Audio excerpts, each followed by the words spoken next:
subjektif dengan syarat objektif.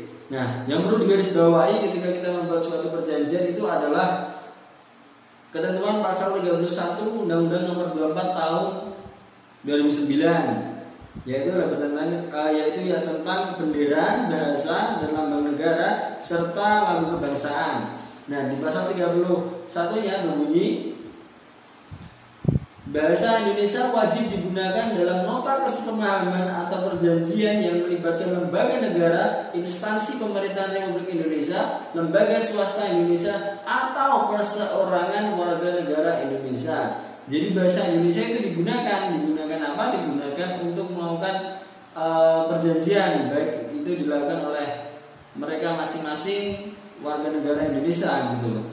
Jadi biar tidak ada miskomunikasi atau kesalahpahaman ketika kita membuat suatu perjanjian.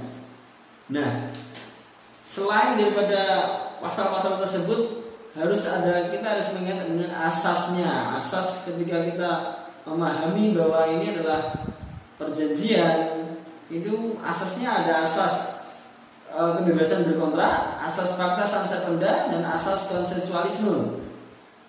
Dan dikatakan asas kebebasan berkontrak adalah asas bahwa di sini menjelaskan bahwa semua orang itu berhak untuk melakukan perjanjian, semua orang berhak untuk melakukan aktivitas perikatan, mengikatkan dirinya dengan orang lain dengan perjanjian yang jelas.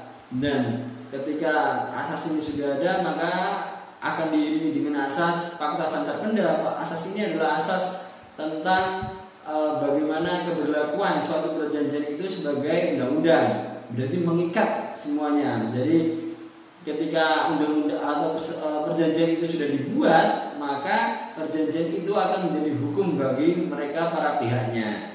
Dan asas konsensualisme ini merupakan asas apabila kesepakatan itu lahir, maka perjanjian itu sudah dapat dikatakan sebagai perjanjian yang dapat digunakan untuk kedua belah pihak, seperti itu. Nah, itu sekilas tentang perjanjian yang dapat saya sampaikan. Semoga sobat paham tentang dasar hukumnya dan akibat hukumnya. Ya, itulah berkaitan dengan perjanjian. Semoga sobat paham. Kalau ada yang belum paham, silakan ditanyakan. Cukup sekian. Assalamualaikum warahmatullahi wabarakatuh. Salam hukum.